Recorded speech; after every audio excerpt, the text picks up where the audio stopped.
Kalau kita melihat sebenarnya wacana-wacana yang harus diberikan oleh Presiden, kalau berkaitan dengan kesejahteraan sosial, tentu kita harus melihat bagaimana lapangan pekerjaan. Nah, lapangan pekerjaan di dalam itu ada para pekerja tentunya. Kalau saya melihat kemarin ya dari debat-debat, kita selalu memfokuskan pada sebenarnya pada persoalan-persoalan korporasi. Kalau kita lihat sejauh ini sampai di mana sih korporasi itu mampu menyerap tenaga-tenaga kerja kita? Sejauh ini sampai di mana sih? Sementara angkatan kerja kita itu semakin hari semakin melunjak. Kita lihat dari lulusan kampus saja ya. Orang-orang lulusan dari kampus, kita lihat di Gorontalo saja, itu ya setiap tahunnya itu mencapai ribuan, 4.000 bahkan sampai 10.000. Nah itu dikemanakan? Apakah mereka mampu diserap oleh pasar tenaga kerja tadi atau tidak? Begitu. Sementara dengan membludaknya para pekerja tadi ini, pekerja ini kan membludak jumlahnya, bukan cuma sedikit ini membludak. Nah, mereka mau tidak mau harus mengikuti standarisasi perusahaan. Perusahaan ini bebas, itu, Bu. perusahaan ini bebas saja memecat orang, bebas. Kenapa? Kenapa saya katakan bebas?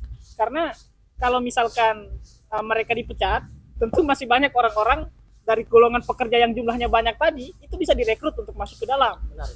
Begitu. Sejauh ini sampai di mana sih perusahaan-perusahaan itu? Nah, kalau kita lihat dari pendapat-pendapat Presiden, itu mereka cenderung memfokuskan pada persoalan pekerja yang orientasinya adalah pada korporasi. Nah, ini kan kalau dalam studi kita di sosiologi kita selalu bicara ini adalah dampak dari neoliberalisme. Oh, ya, menarik itu. Dari neoliberalisme. Ini kan cenderung presiden-presiden kita memang adalah orang-orang neolib begitu. Mereka tidak melihat bahwa di luar pekerjaan yang tadi yang direkrut oleh perusahaan atau pekerja-pekerja di instansi pemerintahan, dampak dari situ ternyata ada kelas-kelas yang kemudian hari ini kita sebut sebagai kelas pekerja informal. Jadi mereka itu informal. Jadi tidak ada semacam bantuan atau lembaga hukum yang kemudian melindungi mereka. Begitu. Itu adalah dampak dari perusahaan-perusahaan yang dianggap sebagai solusi tadi. Justru dampaknya adalah pada para membludaknya tenaga kerja yang kemudian membuka usaha sendiri, informal. Nah, mereka inilah yang kemudian disebut sebagai pekerja rentan dalam hal ini. Pekerja rentan. Nah, mereka membuka usaha seperti pedagang lapak bakso ya di pinggir-pinggir jalan. Pedagang ya, nasi kucing lah di pinggir-pinggir jalan. Kemudian kalau di pedesaan itu ada istilah namanya petani gurem, kan? Yang itu kalau kita lihat dari segi tanahnya ya, itu tidak sampai 1 hektar, 0,5 hektar. Dan mereka tidak mampu mempekerjakan orang dan mereka hanya bekerja sendiri untuk tanahnya dan itu tidak cukup untuk mereka. Sehingga kemudian apa yang harus mereka lakukan ya? Mereka harus melakukan semacam buruh ya di pedesaan tuh. Mereka melakukan buruh yang kalau di desa saya itu jumlahnya harga yang spesifik untuk harga buruh itu ya. 1 hari itu 75.000, Pak. 75.000. Nah, gaji yang sedikit ini kemudian memaksa mereka untuk kemudian melakukan urbanisasi ke kota. Urbanisasi ke kota. Nah, saya melihat Cak Imin bilang kita kasih gelontorkan 5 miliar untuk supaya tidak ada urbanisasi dari desa ke kota. Tidak semudah itu. Mereka itu bukan butuh bantuan, tapi butuh semacam kedaulatan yang mereka dapatkan.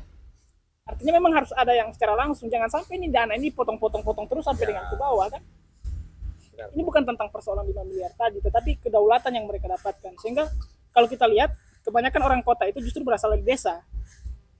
Padahal desa ini kan, kalau kita lihat ya sebenarnya, produksi itu berasal dari desa.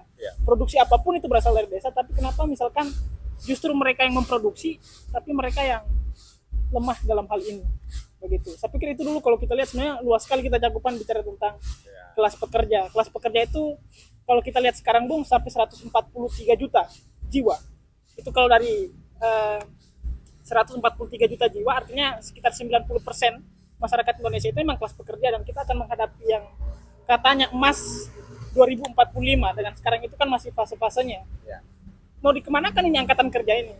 Nah ini kan yang harusnya menjadi topik pembahasan kita selama ini.